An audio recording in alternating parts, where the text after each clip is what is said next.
मुंबईच्या एका आलिशान घरात 28 मार्च 1975 रोजी एक मुलगा जन्माला आला. नाव ठेवलं गेलं अक्षय. त्या घरात प्रसिद्धी होती, पैसा होता, लोकांची गर्दी होती. पण तरीही त्या नवजात बाळासाठी सगळ्यात महत्त्वाचं जे असतं ते हळूहळू निष्ठत होतं ते म्हणजे वडिलांची घरातली उपस्थिती. त्या बाळाचे वडील होते विनोद खन्ना, बॉलिवूडमधील देखना करिश्माई सुपरस्टार. राजेश खन्ना आणि अमिताभ बच्चन यांच्याशी खांद्याला खांदा लावून उभा राहणारा एक अभिनेता. लोक ज्याच्या नावावर चित्रपट बघायला जात होते त्याच विनोद खन्नाच्या आयुष्यात मात्र आतून एक रिकामेपण वाढत चाललं होतं. मुलगा अक्षय खन्ना अजून लहानच होता. त्याला हे कळत नव्हतं की त्याचे वडील सुपरस्टार आहेत. त्याच्यासाठी ते फक्त त्याचे बाबा होते, जे फार वेळा घराच्या बाहेरच असत, कधीच जास्त करून घरी नसत. जर कधी घरी आलेच तरी काहीतरी हरवलेले वाटत. आणि मग 1982 साल उजाडलं. एक दिवस अक्षयच्या घरात शांतता होती. त्याच्या आईच्या डोळ्यात प्रश्न होते आणि तेव्हाच बाबांनी एक वाक्य बोललं, मी काही काळासाठी दूर जातो आहे सगळ्यांपासून, स्वतःला शोधायला. आणि त्या दिवशी विनोद खन्ना अभिनय, प्रसिद्धी, पैसा सगळं सोडून अध्यात्माकडे वळले. अक्षय तेव्हा फक्त 6-7 वर्षांचा होता. त्या वयात मुलाला हे समजत नाही की आपले बाबा आश्रमात का गेले. त्याला फक्त एवढंच माहिती होतं की आपले बाबा आता घरी परत येणार नाहीत. त्या दिवसापासून अक्षय खन्नाच्या आयुष्यात एक रिकामी खुर्ची कायमची ठेवली गेली. त्याची आई गीतांजली खन्ना यांनी नवरा विनोद खन्ना गेल्यानंतर आपल्या 2 मुलांची जबाबदारी एकटीने उचलली. आईला घर चालवायचं होतं, मुलांना सांभाळायचं होतं आणि त्याच वेळी स्वतःच्या मनातलं दुःख देखील गिळायचं होतं. असेच दिवस, वर्ष जात राहिले. हळूहळू अक्षय खन्नाच्या आईवडिलांमध्ये दुरावा वाढत गेला आणि काही वर्षातच ते वेगळे झाले. त्यांचा घटस्फोट झाला. अक्षयच्या बालमनावर हे सगळं खोलवर कोरलं गेलं. तो बोलका नव्हता, तो हट्टी नव्हता, तो लक्ष वेधून घेणारा नव्हता. तो फक्त प्रत्येक गोष्टीकडे निरीक्षण करणारा मुलगा होता. लोक येतात, लोक जातात आणि नाती तुटतात. प्रसिद्धी ही कायमचीच नसते. ही सगळी शिकवण त्यानं वयाच्या 10व्या वर्षापर्यंत न शिकताही शिकली होती. दरम्यान विनोद खन्ना काही वर्षांनी भारतात पुन्हा परतले. दाढी कापलेली, डोळ्यांत शांतता. पण त्यांचं करिअर पूर्वीसारखं राहिलेलं नव्हतं. ते पुन्हा चित्रपट सृष्टीत आले. पण काळ बदललेला होता. नवीन चेहरे आले होते. जुन्या स्टारसाठी आता जागा कमी झाली होती. या दरम्यान विनोद खन्नांनी दुसरं लग्न केलं, कविता खन्ना यांच्याशी. त्या लग्नातूनही त्यांना 2 अपत्ये झाले, श्रद्धा आणि साक्षी.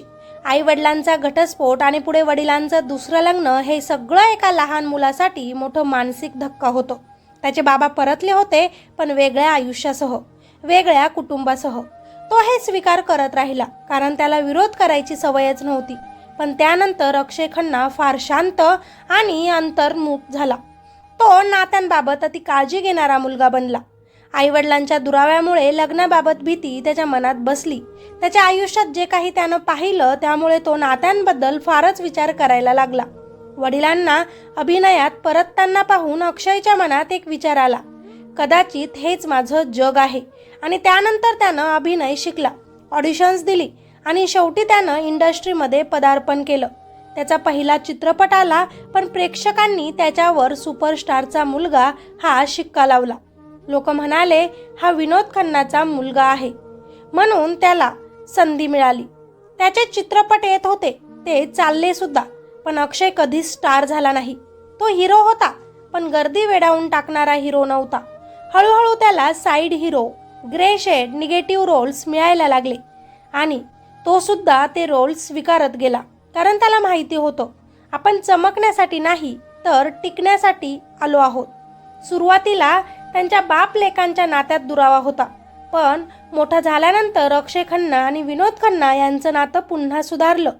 विनोद खन्ना अक्षयच्या अभिनय कारकिर्दीबद्दल अभिमानी होते. शेवटच्या काळात अक्षय खन्ना वडिलांसोबत होता.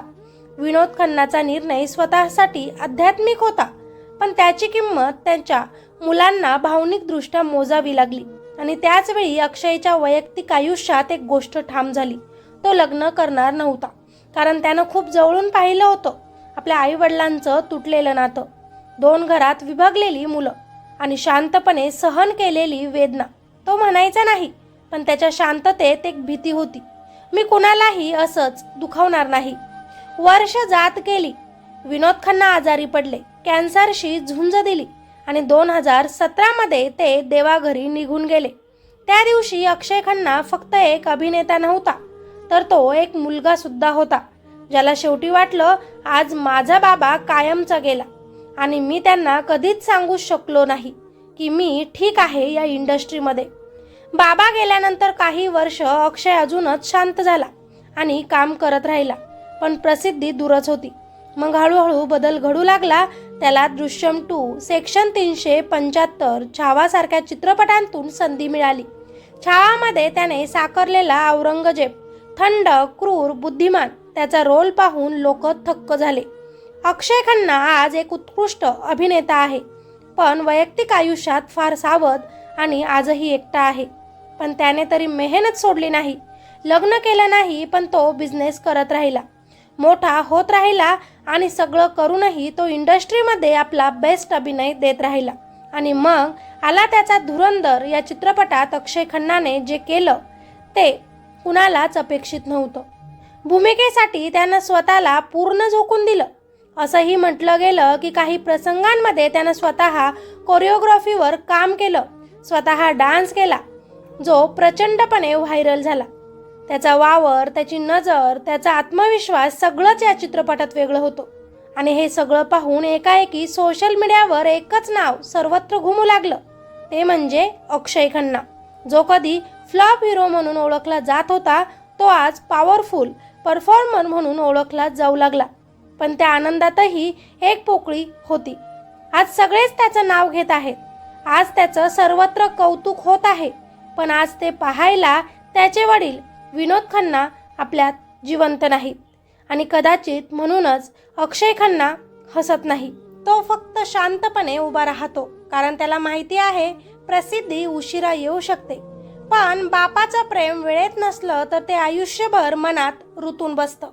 आज जो अभिनेता कधी साईड रोलसाठी घेतला जायचा, तोच आज प्रत्येकाच्या तोंडात आहे आणि घराघरात टीव्हीवर झळकत आहे.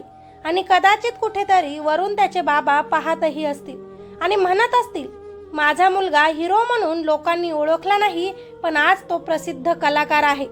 मित्र आणि मैत्रिणींनो, अक्षय खन्नाचं आयुष्य आपल्याला हे शिकवतं की यश मिळवण्यासाठी नेहमीच टाळ्यांचा आवाज लागतो असं नाही. कधी कधी शांततेत केलेली मेहनतच आपलं आयुष्य बदलते. लहानपणी वडिलांचं घर सोडून जाणं, आई वडिलांमधला दुरावा आणि प्रसिद्धीच्या घरात असूनही भावनिक एकटेपणा, हे सगळं त्याने गाजावाजा न करता सहन केलं.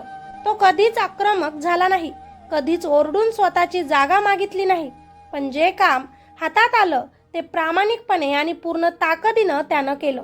लोकांनी त्याला फ्लॉप हिरो म्हटलं, साईड रोल करणारा म्हणून त्याला कमी लेखलं, पण त्याने स्वतःला कधीही कमी समजलं नाही, कारण त्याला माहिती होतं स्टार होणं क्षणिक असतं, पण कलाकार होणं हे कायमचं असतं.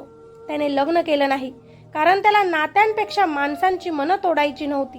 त्याने प्रसिद्धीचा पाठलाग केला नाही, कारण त्याला स्वतःशीच प्रामाणिक राहायचं होतं.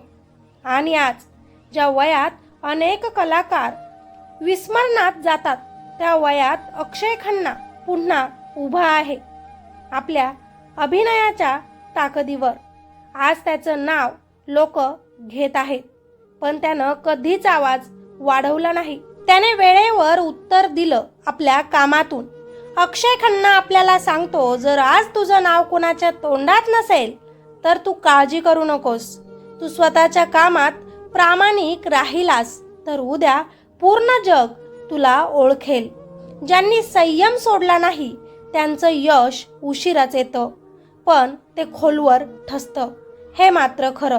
तुम्हाला अक्षय खन्नाबद्दल काय वाटतं खाली कॉमेंटमध्ये नक्कीच सांगा. व्हिडिओला लाईक करा आणि चॅनलवर नवीन असाल तर सबस्क्राईब करा. धन्यवाद.